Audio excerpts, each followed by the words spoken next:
Hello everyone, and welcome back to Sonic 3D Flickies Island on the Sega Saturn. I am one Welsh sheep yet again, and today now it's time to tackle Diamond Dust Zone. Oh my god, this music's glorious. I love this song, I love this level, I love Christmas themed stages in these games. I'm surprised they don't happen more often.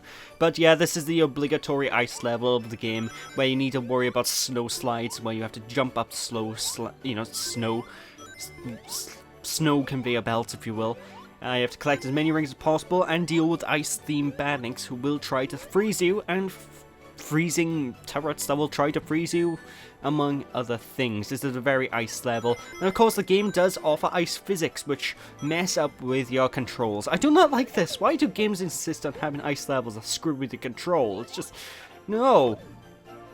Couldn't you just keep it as a strict snow level, a strict winter level, not an ice zone? It's kind of frustrating.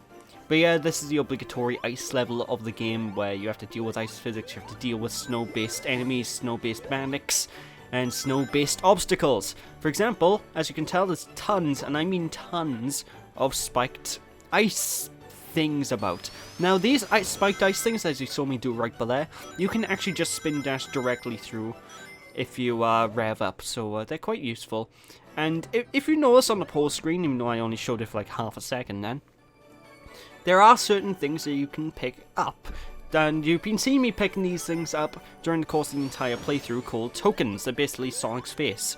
And you might be wondering what happens when you collect all the tokens you can. And if you're wondering why I didn't actually go to the special zone there, I failed it. Sorry.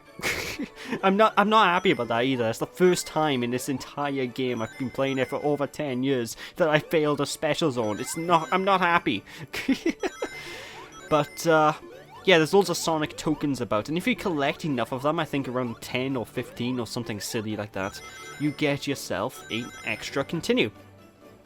Which means if you die and you lose all your lives, which obviously isn't very likely, you will be able to restart and continue onwards where you left off. You know how continues work, you know how lives work. And, you know I have 9 lives according to the game.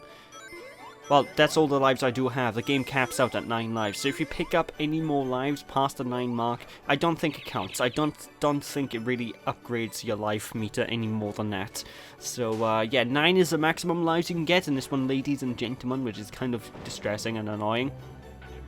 Not that it really matters, mind you, it's not a hard game. This really isn't a hard game. People who say it's a hard game, they're mainly talking about how it's hard to sort of work your way around the level design first, but, yeah, in terms of raw difficulty, the game's easy. It's really easy. It's one of the easiest Sonic games, I feel. I love that little set piece, though. Whenever you're actually frozen in that one segment, you can't do anything but watch the pretty cutscene. But I don't know, it's a neat little set piece of Sonic being frozen in ice, sliding down the icicle slopes. I like it. You know, I'm really fond of these sort of Christmassy, snowy sort of looking stones. And I really wish games pulled off Christmas-type levels a lot more often, because, I don't know, they just give me a warm, fuzzy feeling inside whenever I play these type of levels. Kinda ironic, considering, well, it's ice, it's snow, it's meant to be cold by default, but I don't know, it gives me a warm feeling when I see these type of levels. And when I hear music kick into the chorus like it is right now, it's just, like, even though the Mega Drive version has catchier sound, catchier music, I would argue that the Sega Saturn version of this game is a lot more atmospheric, and it does fit levels quite a damn bit. Like, for example, Diamond Dust Zone in the Mega Drive version has this really catchy but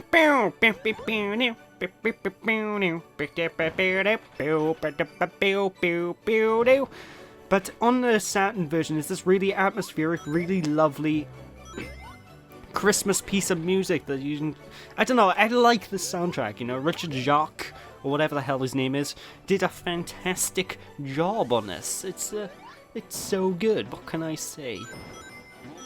Of course, you will also occasionally find springs and whatnot covered by snow, so just jump on the snow and it's just an extra bit of detail they added. I don't know why they added that, because it doesn't really add anything, but, you know, it exists. And whenever you do have the golden shield, you will notice that if I press the jump button when there's no enemies around, I will actually just do a stomp onto the ground. This is technically the first Sonic game to have a stomp move as well. We won't be seeing the stomp until much later in the franchise properly.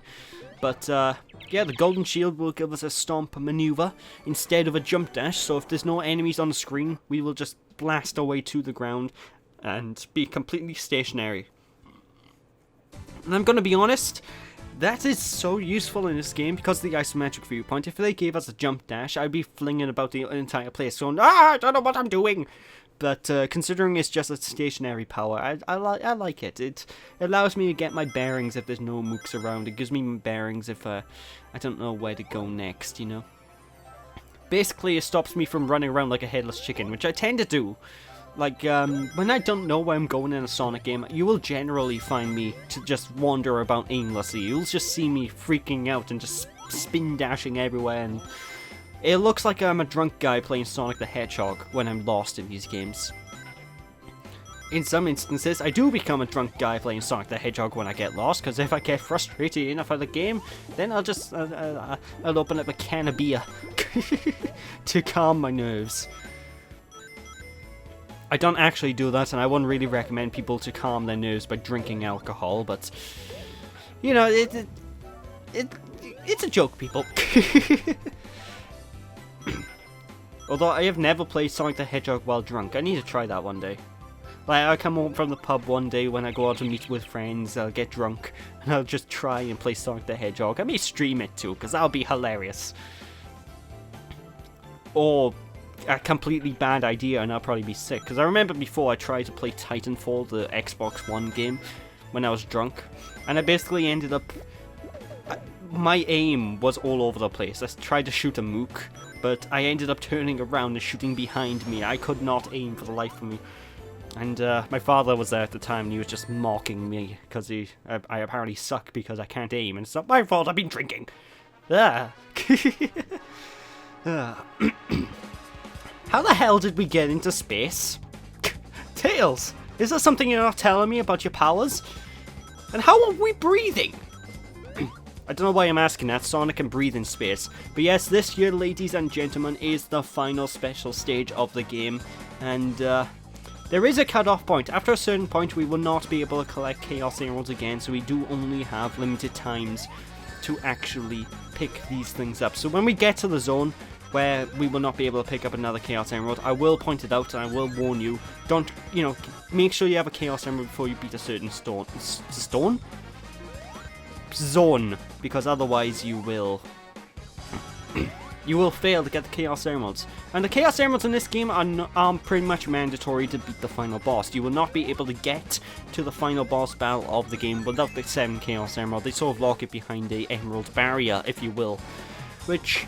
it's something that Sonic 3 and Knuckles started, and it's a thing that won't go away for ages. You know, the concept of an extra unlockable final story will stick with the Sonic franchise all the way through. Like, there's very few games in the franchise that doesn't end by having a last story. Like, they're starting to get better with it now. Like, Sonic Colors doesn't really have a last sort of story per se. Generations did. Sonic Unleashed didn't. You know, so they're getting better. They're getting better with that regard, but it still kind of annoys me. You shouldn't. I think the Chaos Emerald should be a bonus unlockable, not a way to lock out the final boss. Like, maybe change the final boss a little bit if you have the Chaos Emeralds, or something along those lines, like Sonic Blast, the next game I'm LPing, does. But never. Well, actually, now that I think about it, Sonic Blast locks out the final boss, doesn't it? Yeah, it does, so I'm talking out of my ass. But basically, I don't like it whenever they lock content out for the Chaos Emerald. You know, I want the Chaos Emerald to be a completely optional unlockable in these games, you know? Do you want to get the Chaos Emeralds for whatever bonus they offer? Sure, great, go right ahead. Collect the 7 Emeralds. But if you don't want to bother doing that, you don't have to in most cases. I would prefer, you know? But I digress. Anyway, I have to be honest about these breakable ice blocks, these ice spikes you can find around. There's one thing about those that really, really do grind my gears in this playthrough, in this particular zone.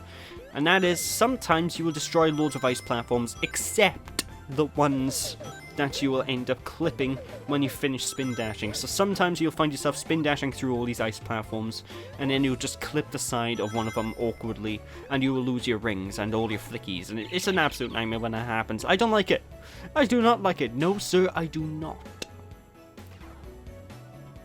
But, I don't know.